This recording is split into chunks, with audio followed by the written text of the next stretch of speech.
জনাব জাকির চৌধুরী সিপিএ, আপনার সাথে জাকির চৌধুরী আপনাকে শুভেচ্ছা জানাই এবং জানতে চাই যে নিউ ইয়র্কবাসীর জন্য $2 বিলিয়ন আপনার ইনফ্লেশন রিফান্ড যে চেক দেওয়া হবে, এটা কি ধরনের চেক, কারা পাবেন এবং কিভাবে পাবেন, আবেদন কারা উপযুক্ত বলে বিবেচিত হবেন?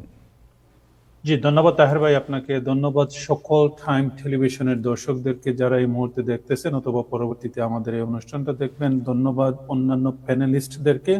আমি জানি আপনাদের টপিকটা যে শুনতেছিলাম কি কি টপিক নিয়ে আলোচনা করবেন, এটা থেকে আমার টপিকটা কোয়াইট ডিফারেন্ট এবং আমার এই টপিকটা অনেকটা আসলে নিউ ইয়র্কবাসীদের জন্য একটু সুখবর।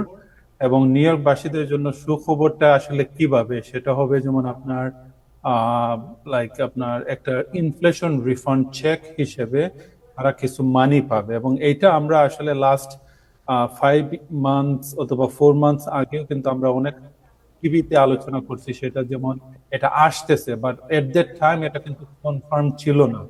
বাট রিসেন্টলি এপ্রিল 30-তে যখন আপনার নিউ ইয়র্ক স্টেটের গভর্নর ক্যাথি হকুর যখন উনি বাজেটটা পাশ করলেন, এটা বাজেটে কিন্তু এই অ্যামাউন্টটা ইনক্লুড করছেন এবং অ্যামাউন্টটা আপনার অ্যারাউন্ড $2 বিলিয়ন দেয়া হবে নিউ ইয়র্কবাসীদেরকে। এবং নিউ ইয়র্কবাসীদেরকে অ্যামাউন্ট আপনার প্রতি নিউ ইয়র্কবাসীর মধ্যে 8.6 মিলিয়ন পিপল কিন্তু এই $2 বিলিয়ন পাবেন।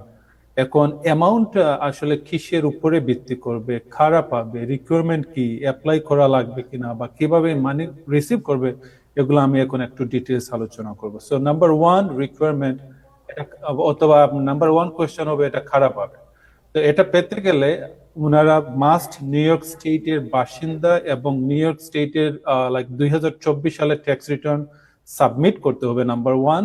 নাম্বার 2 হলো যেমন তাদের একটা ইনকামের রিকোয়ারমেন্ট আছে, যে ইনকামের রিকোয়ারমেন্টটা ম্যাচ করতে হবে, এর উপরে যেতে পারবে না। আর 3 নম্বর হলো তারা যাতে আর কোনো ট্যাক্স রিটার্নে তারা ডিপেন্ডেন্ট থাকতে পারবে না।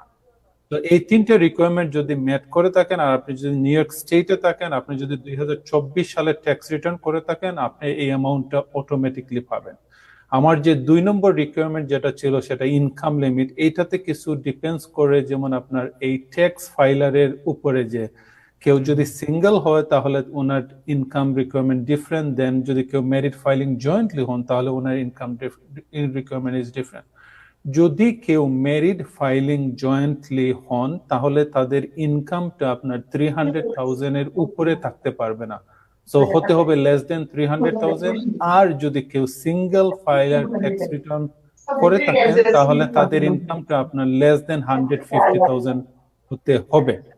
এখন এই যে ইনকামটা আছে, ইনকামের উপরে নির্ভর করবে তাদের রিফান্ড চেকটা কত করে পাবে। সো ম্যারিড ফাইলিং জয়েন্টলি তারা ম্যাক্সিমাম $400 চেক পাবে, আর সিঙ্গেল যারা আছে তারা ম্যাক্সিমাম $200 চেক পাবে। এখন এই $400 অথবা $200 নির্ভর করবে তাদের ইনকামের উপরে। ইনকাম যদি একজন সিঙ্গেল ট্যাক্স ফাইলার হন, ওনার ইনকাম যদি $75,000 অথবা এর নিচে হয় তাহলে ওনারা কিন্তু $200 পাবে। আর যদি সিঙ্গেল হন, ইনকাম যদি 75,000 থেকে 150,000 এর ভিতরে থাকে তাহলে উনি পাবেন $150। ম্যারিড ফাইলিং জয়েন্টলির ক্ষেত্রে যদি তাদের ইনকাম হয় 150 অথবা এর নিচে তাহলে তারা $400 পাবেন। আর যদি ইনকাম হয় 150 থেকে 300 এর ভিতরে যদি হয় তাহলে তারা $300 চেক পাবেন। So maximum married filing jointly তারা ইদার 400 অথবা 300 পাবেন, আর সিঙ্গেল যারা ফাইলার তারা ম্যাক্সিমাম $200 অথবা $150 পাবেন।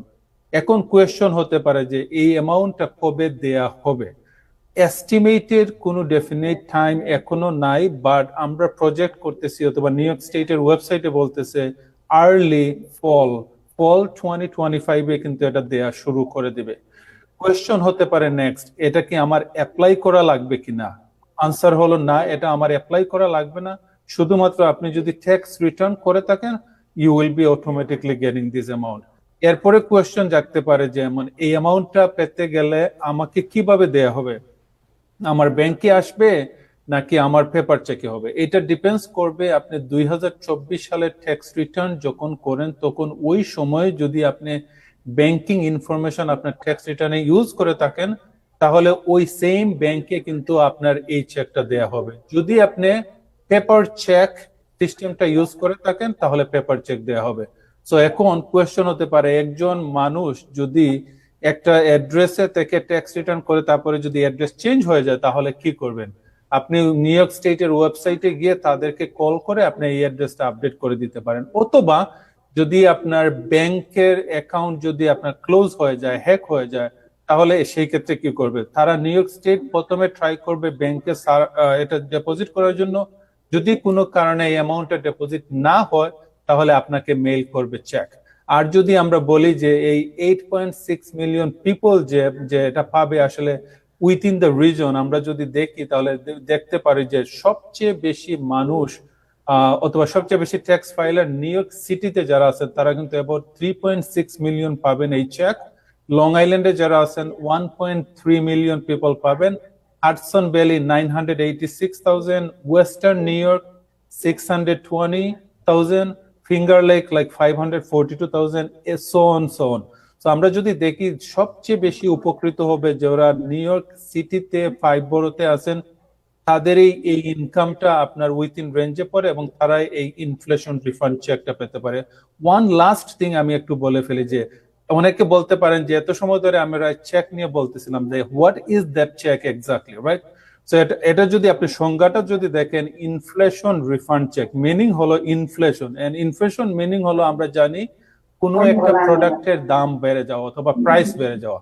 আমরা নিউ ইয়র্ক বেশি পে করছি তখন নিউ ইয়র্ক স্টেট দেখতেছে এটা এক্সেসিভ অথবা তাদের কাছে লাগতেছে এটা অনেক এনাফ মানি তারা এজ এ সেলস ট্যাক্স হিসেবে তারা জেনারেট করছে, সেটা চাচ্ছে তারা যারা মিডিল এবং লোয়ার ইনকাম ফ্যামিলি যারা আছে তাদেরকে এটা হেল্প করার জন্য, সো দ্যাট তারা তাদের বেবি অথবা বাচ্চা কাচ্চাকে স্কুলে পাঠাতে এডিশনাল কিছু খরচ দিতে পারবে। অনেকে বলতে পারেন এই $400 অথবা $200 maybe is too low, but আমি বলবো বা আমরা যারা আছি আমরা বলবো something is better than nothing. Thank you, Mr. Zakir Chaudhary. Good presentation. Something is better than nothing.